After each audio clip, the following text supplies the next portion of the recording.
Yes. I'm also rebelling because I just realized I forgot to start the recording for YouTube. So now the recording for YouTube has started. I'm doing my job properly, and this is the Backliners. But this time with John Finch. And Finch, thanks for joining us, man. It's not like you had a long week of casting or anything like that. No, not at all. I'm happy to be here, and I kind of feel like I fit the spirit since I like to play Hunter anyway. I'm also kind of a backliner. I'm just fitting in. That's what I'm trying to do. Yeah, always. So BaRRa, here is where I hop out of the host seat and I hand it over to you. The show is at your fingertips, my friend. You can take this anywhere you want, anywhere. Cool. There are It's a no scary rules. thought. It is. What was it like watching our set from this weekend? That's a good You question. guys always ask me how it is to play. Well, what's it like to watch, Well, how do you get irritated? How do you let your emotions control you while watching my set? That's a much better question than I thought you were going to bring to me, to be honest with you. I can still give you bad questions. Oh, good. Because that's what I'm used to having around here. I guess I'll start. Finch, I do get frustrated watching Bad Smite. And as I've gotten more tenured at casting, as I've done it more, I've realized that I have to worry about showing it less and less because people like that. From only people who have been doing it long enough, though, because if like Mifflin sounds annoyed, people will lose it. They'll all get really mad. If I lose my mind a little bit, especially if Hinuman loses his mind, people like that stuff. But your set against PK, I'm trying to remember your game 1 draft. They had that was the game where they had Thoth. Paul played Thoth. Yeah, this did you guys get stomped this game? I feel like you guys got stomped. Holy, is that the tone of this show? Wait a minute. Yeah. That is. Yeah. You can take the show wherever you want. Yeah. There's no rules here. I don't know, man. I felt like in this first game, I was just really confused. Oh, yeah, you guys just picked, like, no pressure anywhere. You level 2 ganked duo, and I was thinking, like, okay, baby, here we go. Lasbra with a lead on Erlong Shen. He's just going to walk around, and he's going to slam people. And I was like, all right, here he comes. Any minute now. Here comes Lasbra. Coming to a side lane. Any day. Come on. I'm ready for it. And that just never happened the rest of the game. And I felt very frustrated by that. I remember that. I don't know. I don't usually get that frustrated when I'm watching you guys play. Because, I don't know, I always say exactly what I mean. If I'm on there and I'm saying things like, hey, I think this team's good and they're just not playing that well right now, I genuinely mean it when I say that. I think Lasbra's really good, and sometimes he doesn't play like it, and that is frustrating. But you all don't nearly frustrate me as much as, like, watching Obey sometimes. Like, that'll really tilt me. Or that 7-8-minute game I cast with Cord the other day when they were so bad. Died to Gold Fury, and I just mentally checked out after that. I mean, I don't know. It's just, like... I'm not that likely to get upset until because for me it's way harder to know when something's objectively wrong than say Aggro or Mifflin or someone like that. So I don't get nearly as upset, but when I can tell something's objectively wrong, then yeah, we're way off the reins at that point, and I might lose a little. Didn't I lose it at something this week? Can you remember, Finch, if I lost it at something? I think I was raging. Oh man, I can't remember what. I was raging at. I think I was raging at your set, BaRRa. I think I was. I think I was raging because I was like, I don't understand. Well, sometimes. Okay, go ahead. Have we told them what it's like? Because when they're casting, they'll be down in their own channel, kind of on their own. We can't really talk with them, but they'll hop back up into the channel with the rest of us, and sometimes they'll come in hot. And Aggro will come in hot a lot of the times. He'll come in out of the call, and we'll be having our own conversation. He'll blow that up. Like, dude, they're so stupid. Something like that. That's actually a perfect Aggro impression. That was really good. He'll come in hot or something like that, Tilton. For sure he'll come in because he cares about y'all's set. So yeah, I like... Because you and I have talked about it on the podcast, so like I don't even feel bad about talking about how I was raging about this. There are just times where you guys just like stop doing stuff and you just let other teams do stuff to you, and that's bad smite, right? You gotta be the one doing stuff all the time. And so I was like, Finch, why aren't they just doing stuff? I don't know. I was losing it. That's a great question this week because I did lose it a little bit on that one. I remember now. From my perspective, Scary turned into a Super Saiyan at around level 8, and because we actually had You say we didn't draft any pressure, which we have pressure in duo lane. I'll have you remember both games. And on level 8, I was like, I'm going to rotate over to solo side. I told them I'm clearing the wave, I'm flying over. Yep. They walked away. And I was like, no, dude, come back. And so the next game I went to Pictatu, we ran it down. So yep, I do remember that. You guys got off to a good start that game for sure. That does ring a bell. I actually heard your voice in my head. It was game 1 when Scary was just Super Saiyan, as you put it. And you were like, dude, when Scary gets a lead, that dude just like is the best solo laner in the whole game. And I just remember you telling like stories about playing with Scary when he gets ahead. And I kind of said something. I let that mental quote like transition into what I was saying on the cast, but I wasn't sure if that was a conversation that we had like on the record or off the record. So I wasn't going to say that you had said it, but that's a big thing that people do in all forms of broadcasting. Like not everything that players tell you is on the record, but you kind of use that as information to sound really smart and intelligent, and no one has to know that it isn't actually you. Okay, my next question is, how do you continue to fill dead space in games when it's one of, we'll say like, no offense, but like an SSG and a Sanguine set, like where there's not a lot of fighting in the early mid game, right? And you've already covered their drafts kind of in the early-ish phase. How do you keep talking? Because as a pro player, when I'm watching those games, I just sit back because there's nothing else to talk about. Like I tell my chat about like, these are why they picked these picks, and it takes about 3 minutes. And then after that, I'm like, okay.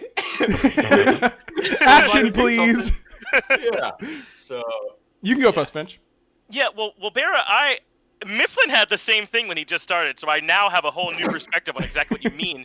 Because I think there's something about like having this high level thought about the game where sometimes it's super simple to you all. Like they've got these picks, they should win here. If they do this, that's it. Let's see if they do it, if it goes that way.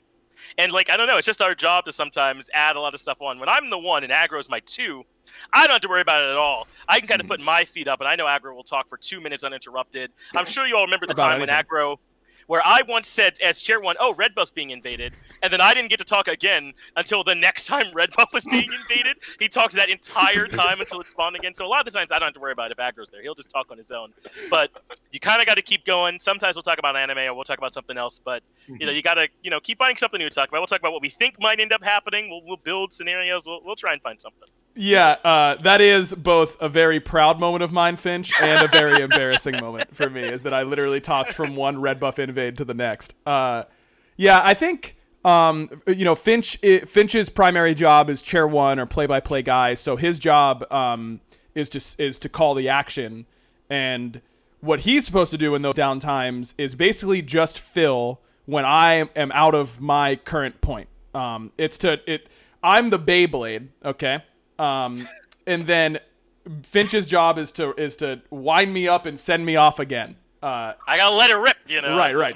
Finch is letting it rip, and I definitely take it. I kind of rip too far sometimes. I will admit that there are a lot of times where I will talk too long, but I don't know. I kind of view that as the job, like having fun and like sounding excited and calling like cool action, like that just kind of that happens because we're all excited about Smite and we love doing it. Yep.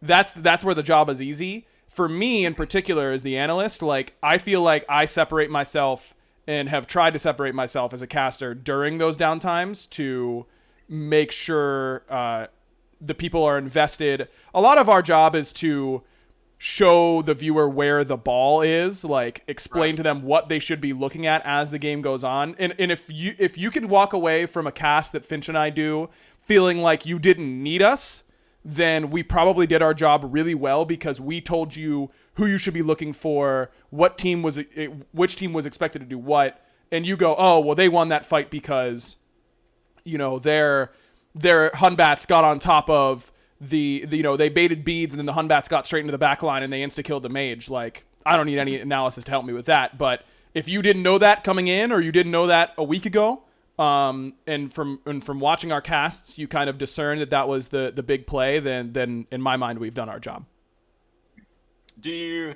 From there, do you like what F-Dot used to do then? Where he would kind of run on tangents about random things? Because a lot of people didn't like that, and personally, I enjoyed it because it kind of took me away from Smite, because sometimes I'll get bored of like the kind of general Smite talk, because I kind of understand a lot of things that are kind of understand. Pro player, by the way. Right. I understand a lot of things that are happening in Smite, but I kind of like when casters give, I would say, a little bit of their personality into the cast 100%. to kind of run on random tangents to just kind of talk about themselves, because it, like you guys said, I don't know how you guys do it, like talking that much when nothing's happening. Like, dude, there's some boring moments. Do not get me wrong. Like, Yeah. there are some moments where I'm like, man, I do not care about what this purple buff invade when a team is up 8K.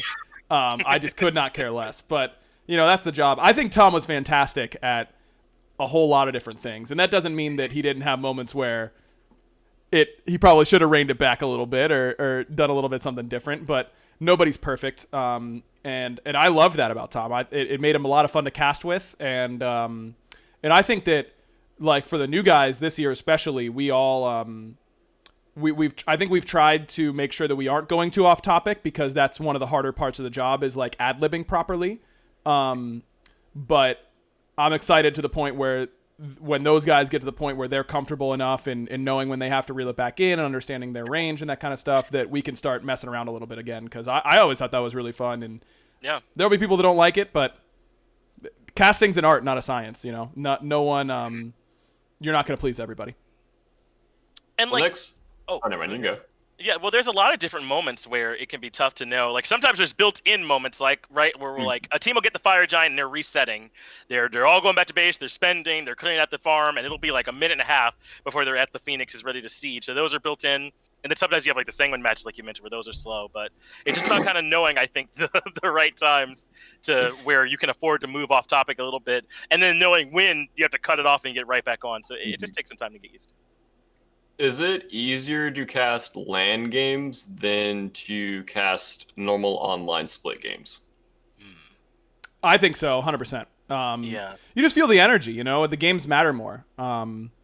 The good thing about the SPL this year is that every game has the potential to be super close, and the way the standings points works now, games are a lot more relevant. But, I mean, dude, we'll cast a week 3 SCC game between the two teams that we both know aren't going to qualify.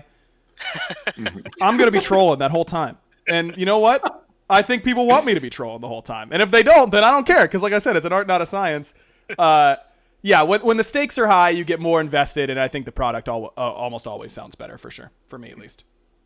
Well, and I just liked it when the players were there too. I mean, like, even when it wasn't like a big LAN, like sometimes we'll walk out of the casting booth and the team will be like, they'll be taking a break in between their games or something, and we'll get like this quick moment to kind of check in with them. Or like, literally always Cheerio looks pressed, right? Like 100% of the time in between games, Cheerio is like, oh, they won by 20,000 gold, and my man is still worried, right? But it's like, you just get these little small moments to talk to you guys or see how you're feeling in between games. And like, Aurora is the player I feel like I'm kind of the closest with. And I can tell he's different on game day, right? Like, he is locked in and focused. He might not even talk to me. But then if he's coming in for, like, interviews or stuff, he's super jovial with me. So I just liked that stuff, where we got to kind of get to know you guys a little bit more in between games and stuff. Yeah, I would say I missed that, because there's just a different energy. Definitely. I'm going to skip my questions, because I kind of taken a lot of time. It took like 14 minutes of my own questions. So I'm going to go to Oh, the the questions pressure of being the host, huh? It's not easy. Time management, let me tell you. If you could stop talking so I can ask questions, that'd be great.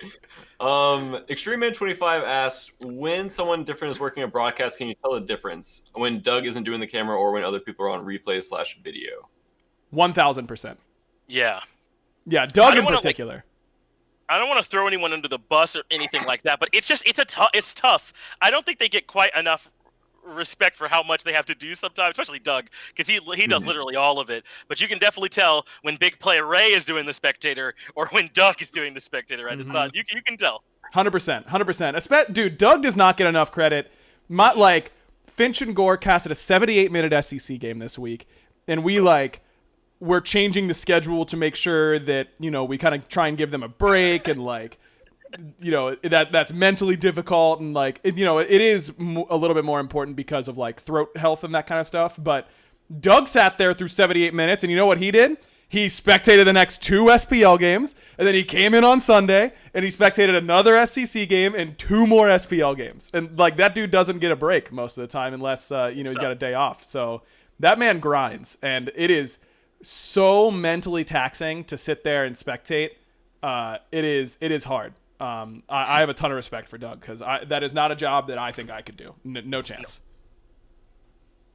I mean, you can tell when someone bad is spectating. I'll just put it that way.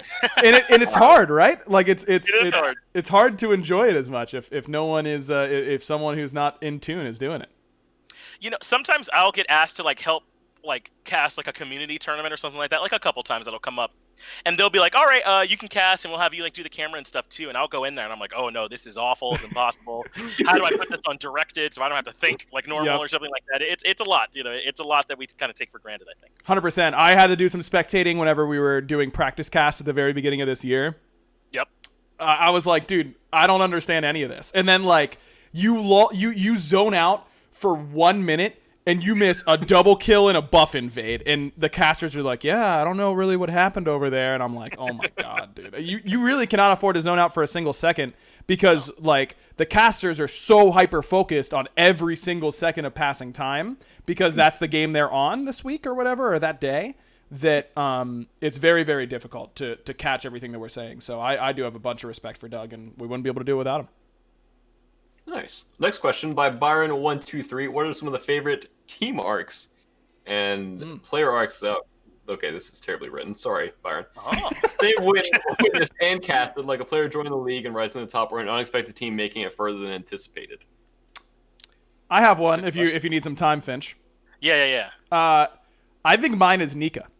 Nika is one of my favorites, because when Nika first started in the SPL, it was right when I had first started casting.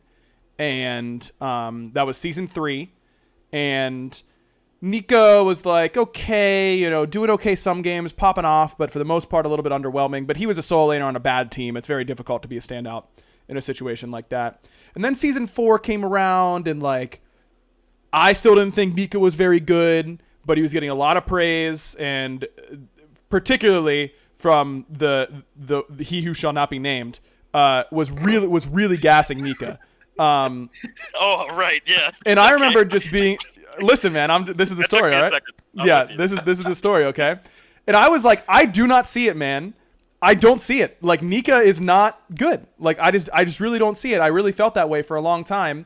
But, we try really hard to call it as we see it, but not be rude or overly critical. But I was not impressed with what I saw out of Nika for a long time. And then the dude just starts getting better and better and better and better, and all of a sudden he's the best solo laner in the whole league, and I can't help but gas him every single game. I mean I've gotten to know the guy. I really like watching his streams and talking to him and all that kind of stuff. But even before it got to the point where he was popping off last year, it went, in my mind, it was Nika is, you always kind of think of it as last ones into the SPL. Who would be the ones to get replaced. I always thought Nika was right on that bubble. And then it was okay, he's a solid SPL solo laner. He's definitely better than any available option. And then it was, no, he's actively winning his team games. And then it was, no, he's outskilling every other solo laner in the whole league. And from someone who, for me, just getting my opinion changed by him playing better every single week was really fun for me to watch. And now I think he's literally one of the best players, not just solo laners, but I think he's one of the best players in the whole league. Yeah, for me, I'm glad you gave me all that time to think about it, Aggro. That's my job. Yep. It was Paul for me, right? Because I remember thinking when he was in the SEC or minor league or whatever it was at that point, because that was almost season 4 when he came in.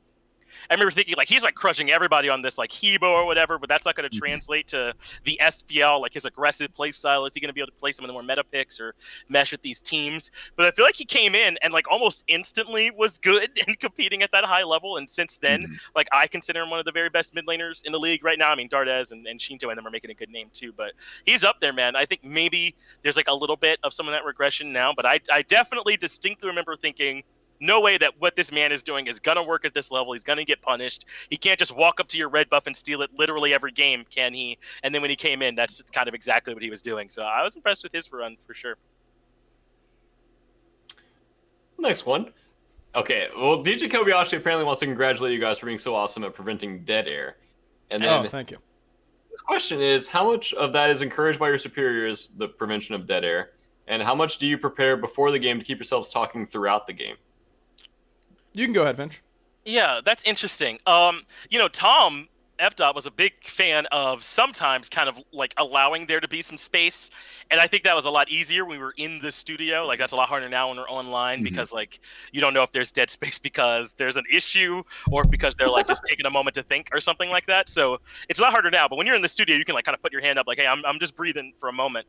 But I think there are a lot of times when it's good to just let the game breathe for a moment, take a breath. We don't have to literally be talking wall to wall, but a lot of the times you want to make sure you come in with some talking points. Gore is really good about coming in with super relevant stats. I feel like he'll do matchup stats or stuff like that. So I think he's one of the best at it now that we've got him on Smite and making sure he's got some of that extra stuff too. 100%. Gore is a prep beast. I think dead air and normal downtime in talking are two pretty different things. Dead air, it's kind of like, we're wary of how long we're going in between each sentence, but a good casting is a conversation between two people who just both happen to be like really sick at talking is the best way to think about it. And at least that's what we're shooting for. And so when you're talking to your friend, you guys are watching the game on the couch, you'll be talking a whole lot and then you'll both take a drink, you'll both grab a chip or something like that. And having that 2, 3, 4 second little gap is good to kind of reset it. And Tom was definitely the best at that. I did some Chair 1 casting with Mifflin this week and last week, and he was saying that he's so not used to that. Like, he's saying that my breaks are very differently timed and like and stretched than other casters. And I think I got a lot of where I want to take my breaks and the length of them from Tom for sure. He was great at that. Next question from the Tailbone. Favorite moments on cast, whether it was their best moment or an awesome game they casted? It's a good question. I don't know which one I want to direct at. Also, no way left and right. It's kind of both left. Well, I've got one that comes to mind right away, so maybe I can go for it. The one that comes to mind with me, it just was like my favorite moment where I like genuinely freaked out, like having a cast. I don't know if you remember who it was. It was Energy playing Mouse. I want to say like it was Mouse, yeah. Yep. And they had like the big loop around play where they came all the way around to the back of the Fire Giant and were able to like make this big play. And if you go back and listen to it, I'm like straight up losing my mind basically during that play. But I kind of liked it. I think I was with Taco at the time. I think we built the moment pretty appropriately and then we kept the energy afterwards. I just kind of remember that being a moment where like literally in the room, like I was up out of my seat, freaking out, like what is happening right now? And Taco was like, "Okay, calm down, Finch." But I thought it was. I remember that as one of my favorite casting moments. I have two or three moments. I think that wasn't the question, Aggro. Jeez, all right, I know. Okay. My Chair 2 brain just can't help it. Okay, I'll try and speed it up. You're right. We're probably running out of time. Okay. Obviously, I do a ton of prep going into Worlds, and I've been particularly proud of my season 5, I think it was. Season 5 was E United winning, right? Or no, that was Splice. My season 4, I was particularly proud of my season 4 finals cast. I felt like I really had a grasp of the meta and really understood what the teams were doing at a better level than most years. I felt the same way about season 6. I thought my season 6 finals cast was pretty good. And I was really happy with where I got in my meta understanding that year. That's a big thing for me, is just like, how well do I feel like I understand the game this year? And I think 4 and 6 were two of my best years. I had one moment that really stands out to me, though, when I think about it, and this is probably going to be one of the nicest things I've ever said to Finch, so hopefully he doesn't get too uncomfortable. But season was that which year did we do the dig semi? Was that season 5?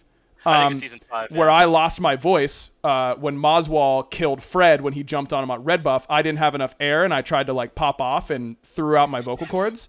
And Finch was still fairly new. That was the biggest set Finch had ever done, and I'm kind of on that set to guide him there. And then I basically blow a tire on that set. And I remember feeling very proud of how Finch handled that set afterwards. And I think about that as some of my better memories casting. Damn, it's hard to hate Aggro when he's gassing you like that. All right, we gotta love it. I appreciate you.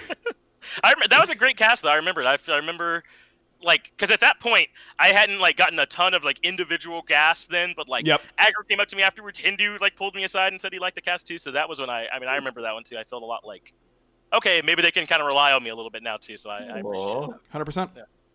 It's your story arc. Oh, gee, it's Joe Law says, if you were to find yourself stranded with limited supply, which caster would you choose to improve your chances of survival? Wait, which caster would I be with? Which caster? You and another caster are stranded on an island with limited supplies. Who are you taking? I think we're dead no matter what. Yes, but I think I'd take Dave. Yep. Because imagine if a plane does come overhead. No way you're not stopping for Dave Dolson Olsen, right? We gotta make sure we get that man out of there. And if I can, like, glom on and also get saved, that would be pretty sweet, right? I think that's probably my best chance, is if I let them know I've got that man with me, someone's coming to save us. Yeah, I think I'm going to go Gore just based on... Gore seems like the type of dude who would have a lot of information on how to survive in the wilderness because he, like, binged a couple seasons of Bear Grylls or something like that. But let me make this very clear. I will not be contributing. I'm a dead weight in that situation. Mifflin and Hindu Man are active detriments. You can't take... There's no way you can take Hindu with you, right? No way. He's so toxic. He would instantly kill you. If he thought for 1 second that eating your calf meat is a better chance of him surviving than keeping you around, he's killing you instantly. So, and Mifflin will just troll because that's funnier to him than surviving. So it sure is. I don't think that either of them would be any help at all. That segues well into our next question. By the Hythe, when does the pain go away? All right, so it doesn't. Life is just, it's a dark tunnel that you keep thinking that maybe there's light. It gets darker and there's no end. But also, sometimes there's light. So, hey, some hope, I would say. Yeah, I'll just retweet what Finch said. Nice. Next question by the Aggro. Which guest casters / analysts have been their favorites over the years, like when players are on the desk, etc.? Very good question. Very good question. That's a really hard question. There's been a lot of good ones. Has been. Oh, man. I think the best moment for any guest caster was definitely PBM calling Ionic a bitch at that one land. That was was one of the funniest things that's ever happened on a Smite camera, for sure. And it's no coincidence that it's involving Mike. But I think the best player caster, sorry to up the rivalry here, BaRRa, was Steve. I think Zap was the best. Agreed. Player I know caster. You think that, but I don't think you're right, bud. I'm sorry. Actually, him or Trix Tank? Trix was good. I like both. Trix was good. Trix sometimes was like, we had to really lead him to water, but when he got there, he drank well. You know what I mean? Like, he required a little bit more direction, I think. But I didn't work with Steve. I was just a fan at the time, so it's hard to say for sure. You're forgetting the actual literal perfect human that is Demi, and when we would have him with us, dude. And how sick he... I'm sorry, Aggro, you made it too free for me and too easy to come in and crush you like this, and I'll take it. But yeah, Demi, Demi is a great person, just by the way, like just to talk to in between. Mm-hmm. He's fun to be around. He's a super cool, humble guy too, and then he's great when he's on the desk as well. So, and he was a trooper. There are tons of times that we put like Demi, Kelly, and like not really another like pro, I don't feel like, on there with them, and they had to like stall and buy time, and I thought Demi was great at that stuff. Yeah, that's a great shout. Also Demi really was fantastic. Mm-hmm. Well, he's just a great mind. Yeah, he's probably second favorite coach that I've had ever.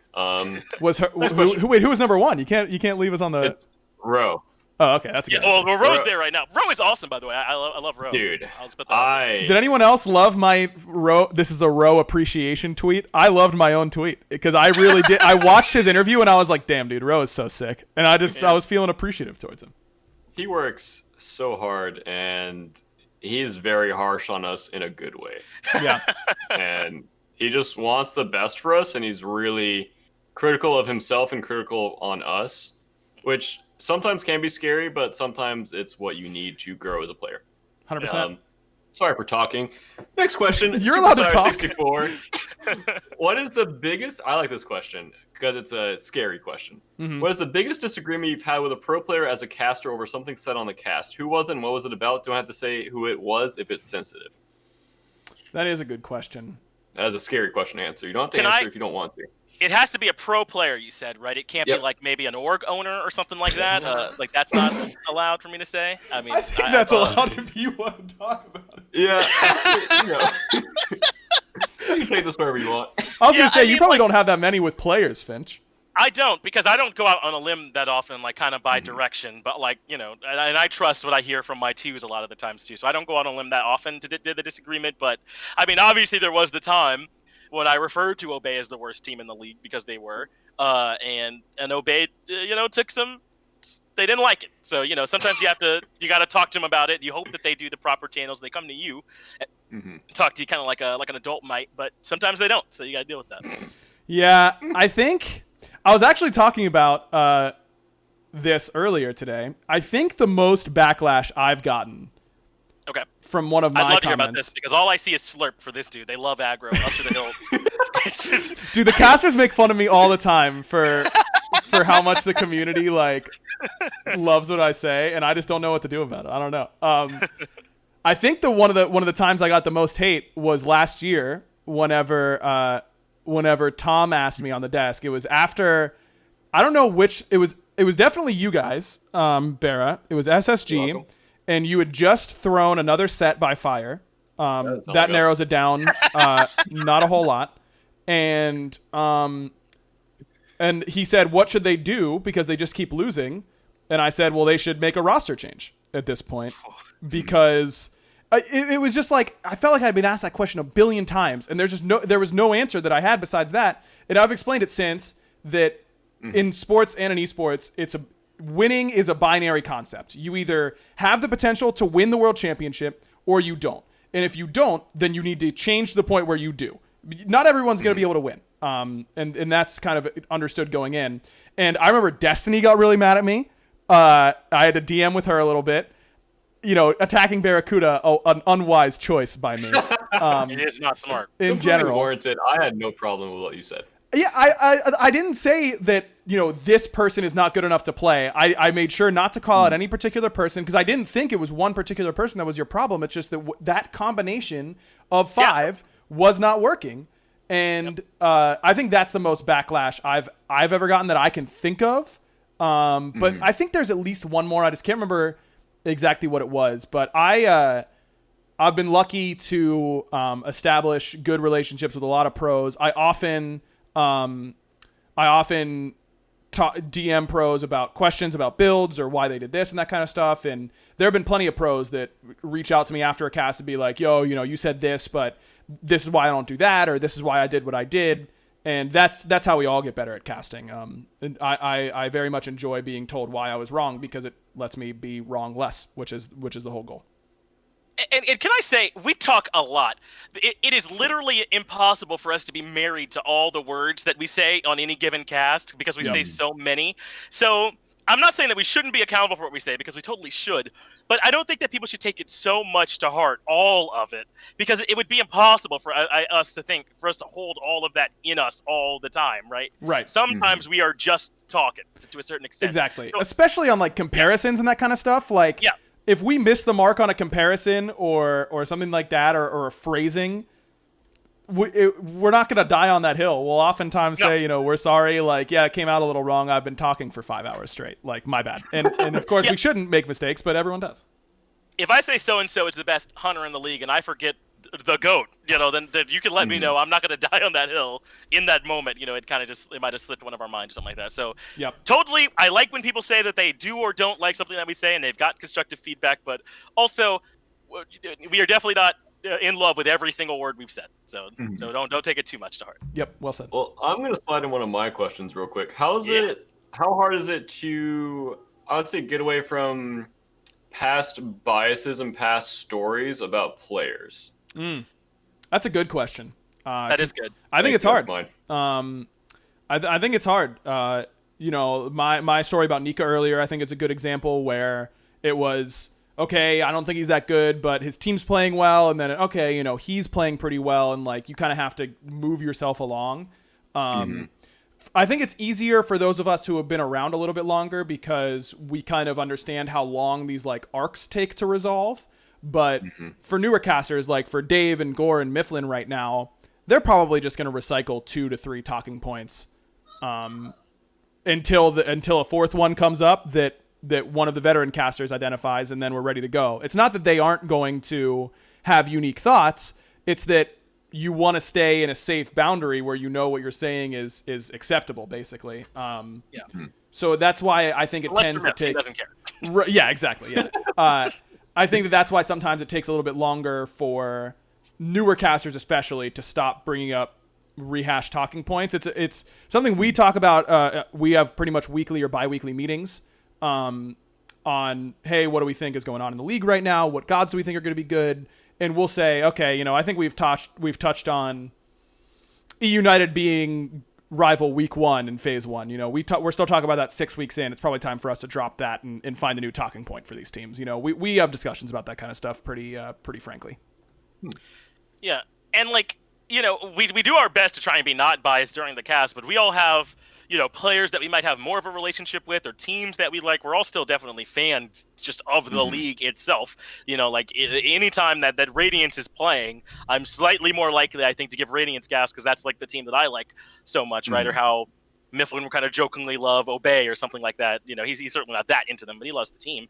So we try and keep that sort of stuff in check, or not keep stuff from like way long time ago in our minds too, and try and make sure we're giving everyone sort of a fresh take. I think we try to keep that stuff in our minds. Mm-hmm. So I guess that kind of answers the question: is it hard to be neutral while casting when you're friends with a lot of players and know some in real life? I guess that kind of answers that question. Yeah, I think it is at times, especially if they're really struggling. Like you kind of want to give them an excuse. But for me, like I it's something I think about literally every time I'm casting like one of your games or any United game where, it's no secret that I'm really close with like Snoopy and those guys.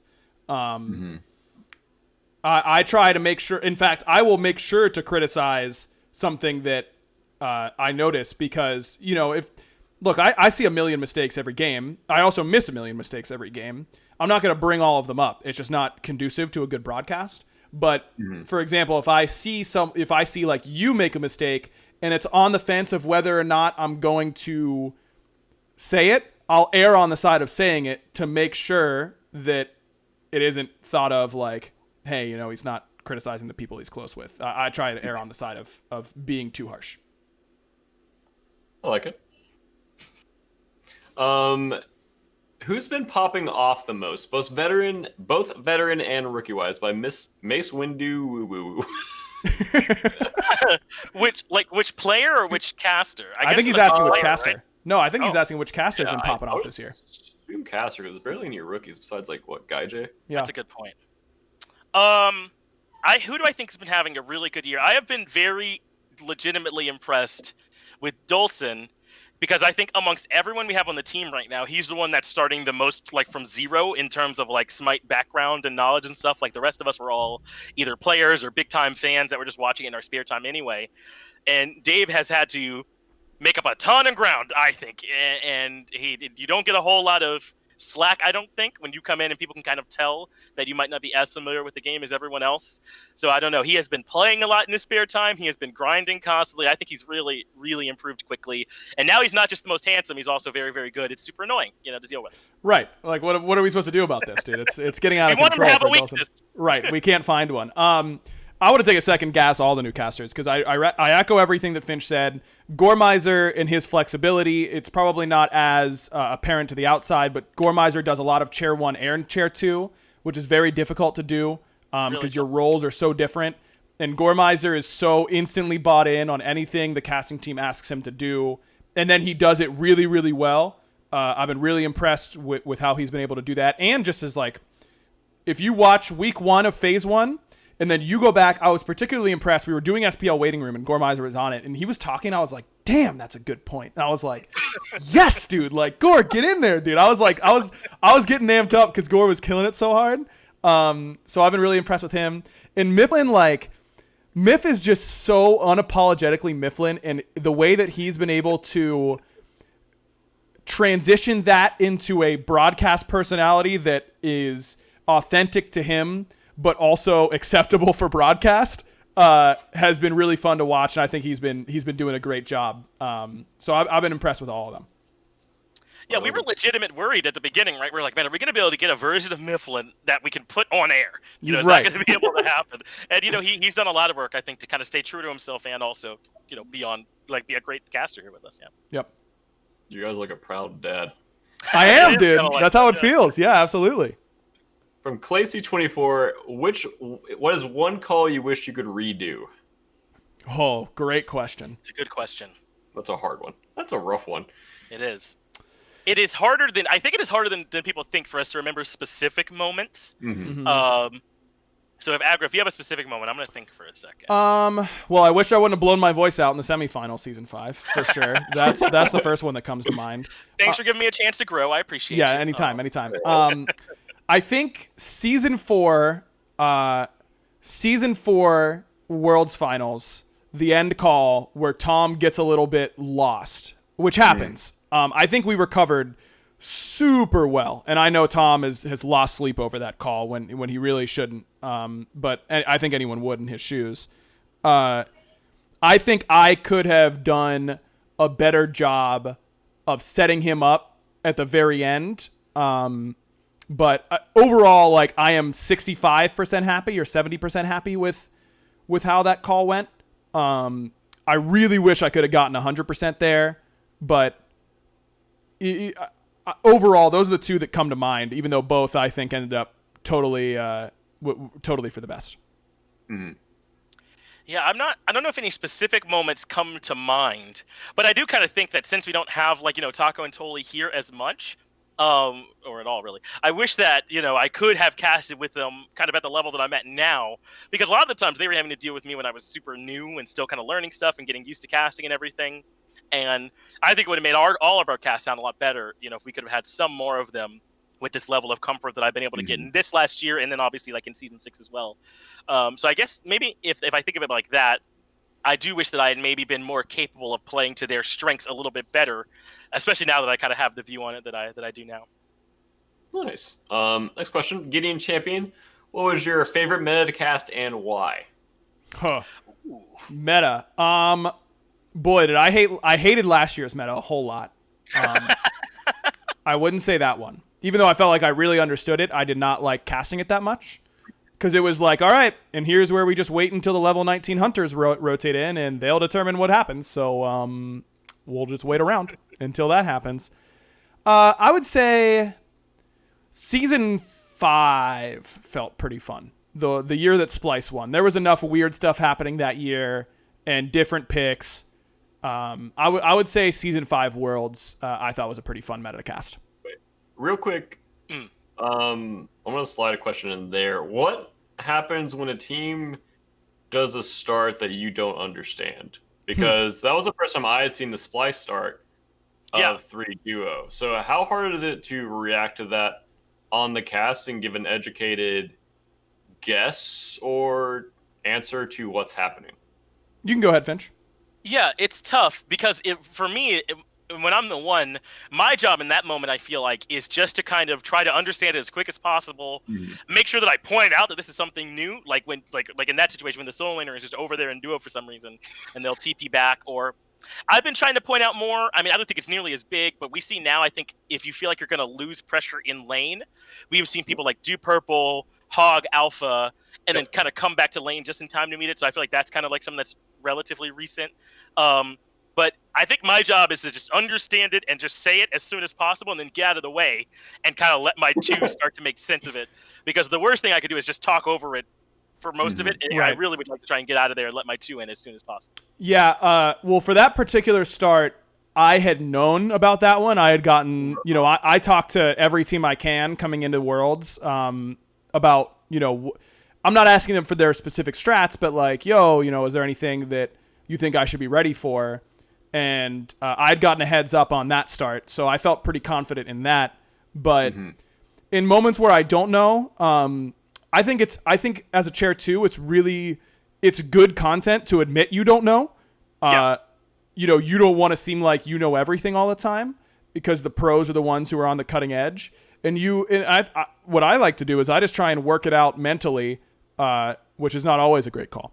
On cast, I'm like, well, you know, I imagine that this would get the ADC ahead, but then if the enemy support does this, that might hurt it. But since they didn't do that, let's watch and see if they end up getting more, you know, if they hit level 3 first or something like that. And you just kind of pose the question, and I don't know, I just be pretty genuine in those moments, because those sorts of things excite me for sure. All right, well, sorry, Finch, what was your favorite meta to cast? Because I interrupted. Oh, right, my favorite meta. When did we get the new map, the map that we're on right now? That was started season 5, I think? That was right? season Or 5. Yeah, season 5 start, yeah. Well, I liked it a lot because it kind of felt like, because in season 4 I came in like right on the tail end, but going into season 5 it felt like I kind of finally got a chance to kind of learn everything along with everyone else.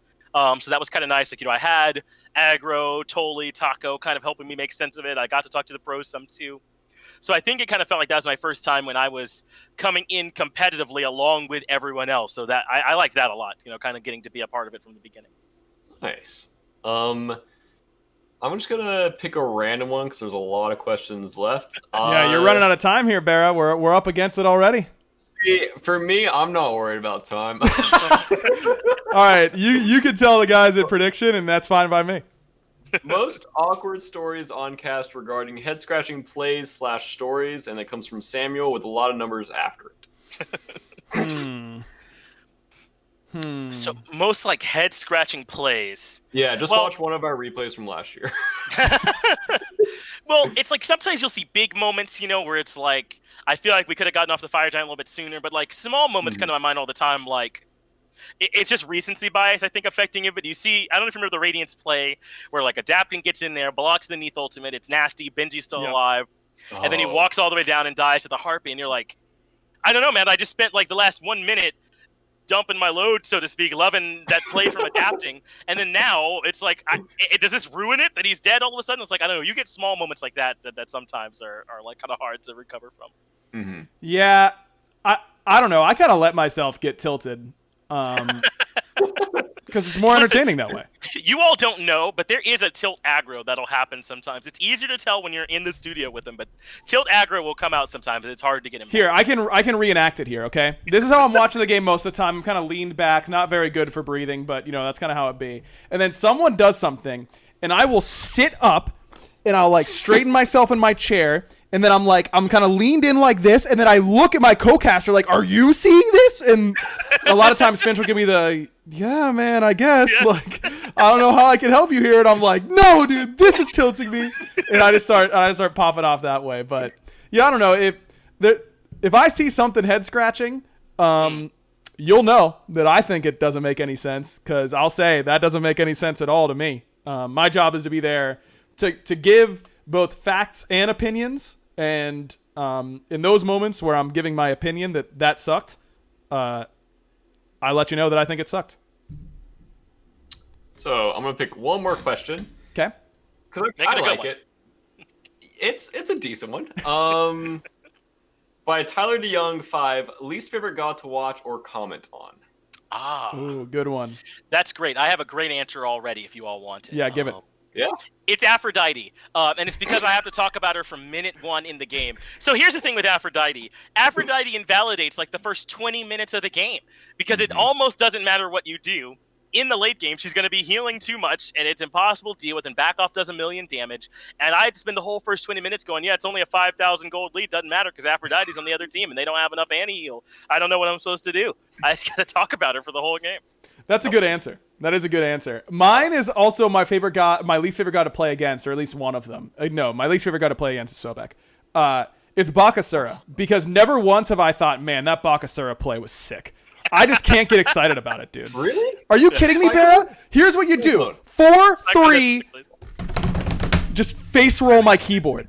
That's it. That's all you gotta do, dude.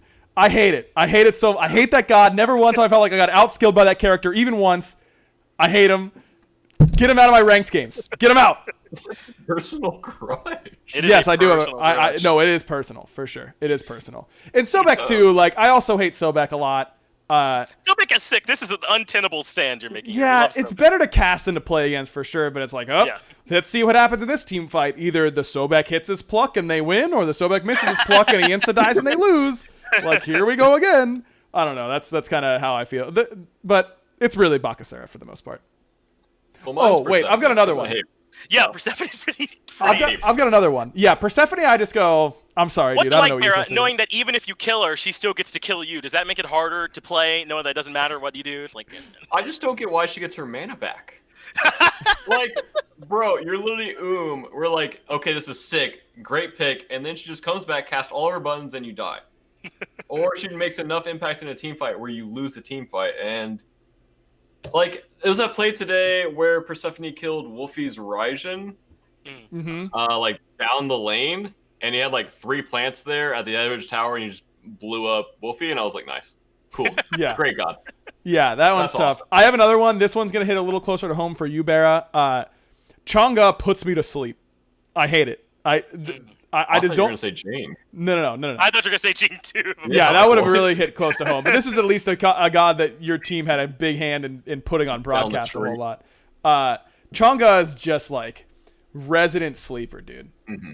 I love Chang'e. You'll never. I am a notorious Chang'e hater. I hate that character, dude. Because on Box back in the day, none of the mid laners could hit any buttons, and so they just started playing Chang'e because everything's unmissable. And I'd play against Chang'e mid and scrims every day, and I wanted to lose it because I wanted to play Isis and Poseidon, both of whom are horrible to play against Chang'e, and I had no fun at all. Oh, it's because he has beads Aegis on like a 15-second cooldown. Right, and you move the whole time, like really fast. You get movement speed while you're doing it.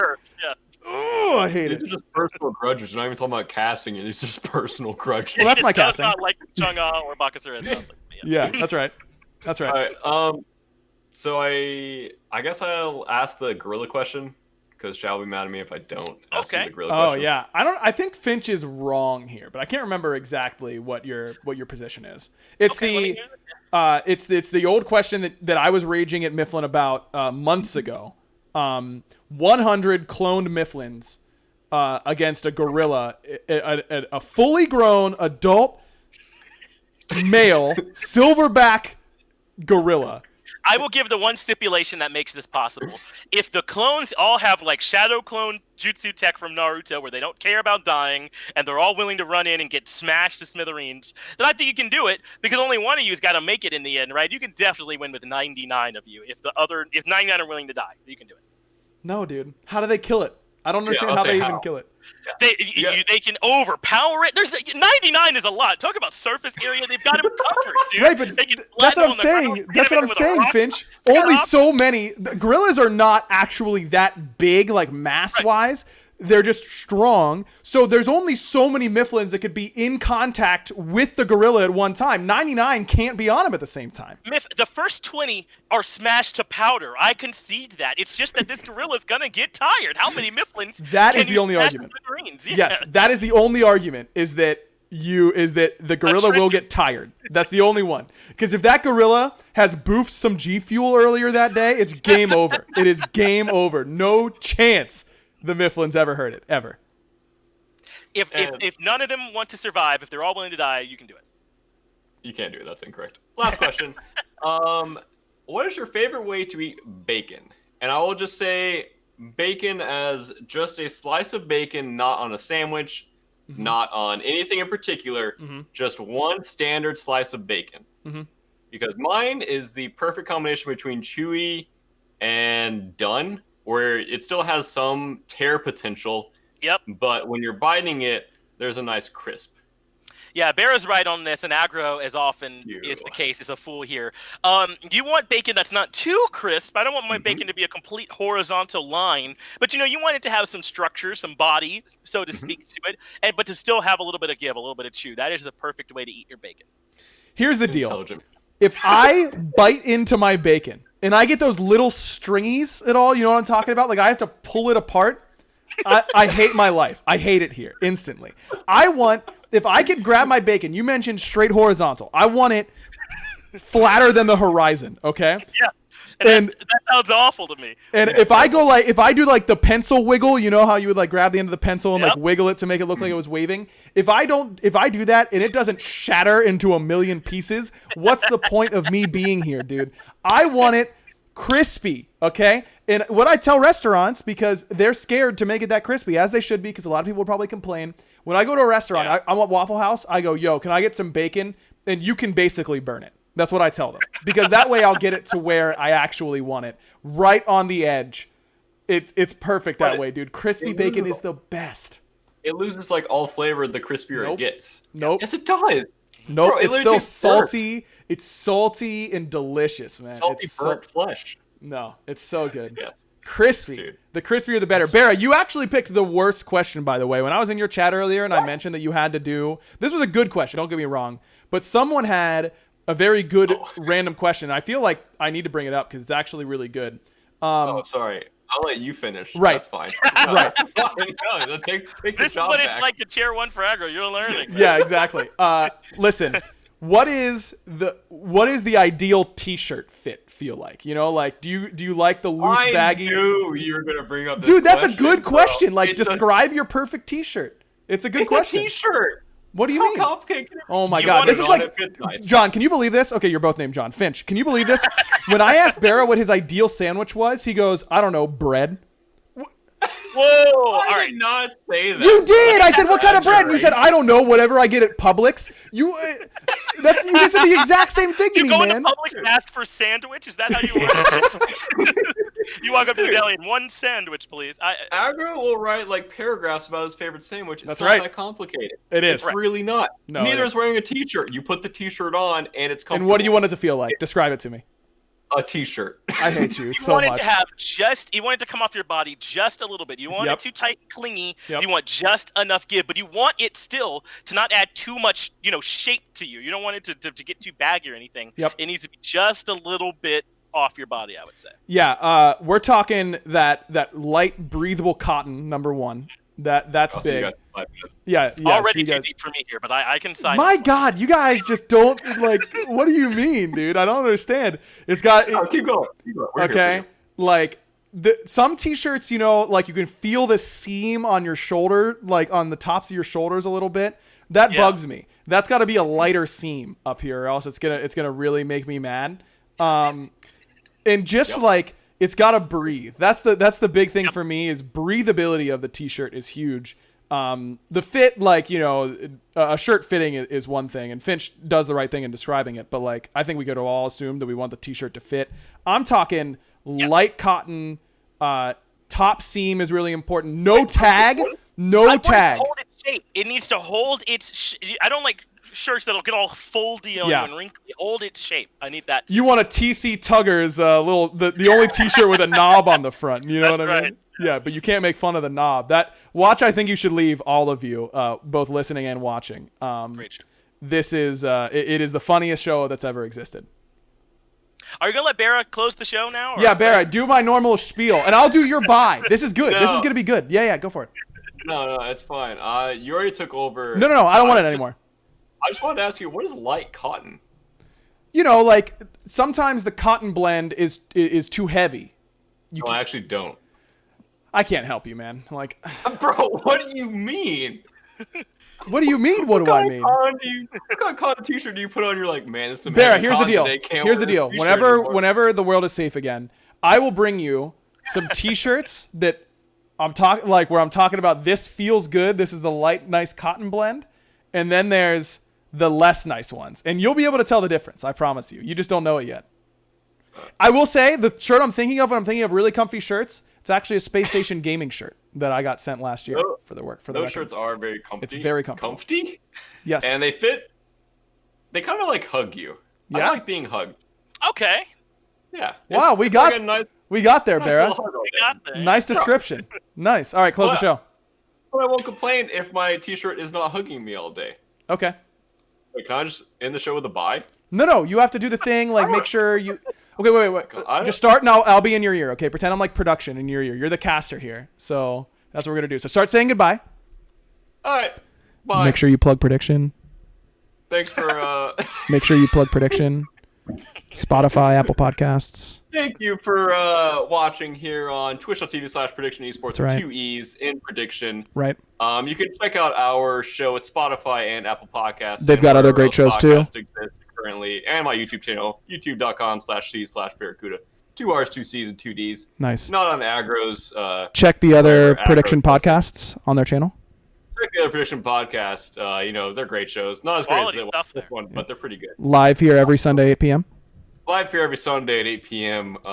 It's right now. It's about to close, actually. It was an hour ago. Right. All right, you can close it. Good to close. I don't know if there will be another guest on next week. Maybe we'll have Finch on again. Finch was a pretty good guest. Maybe we'll have Destiny on. Maybe we'll have Vin. I don't really care. Who's I can't on beat next those week. two. Yeah, have them. Oh, no. All right, we're over time. Good to close. Overtime. Good to close. Overtime. Good to close. Overtime. What is overtime? We are over time. You've been talking too We've been long. over time for 16. We're 16 minutes over time. We gotta close it. We close the show, John. Oh, bye, bro. What do you close with after that? Bye, the BaRRaCCuDDa. Bye. That's not how it goes.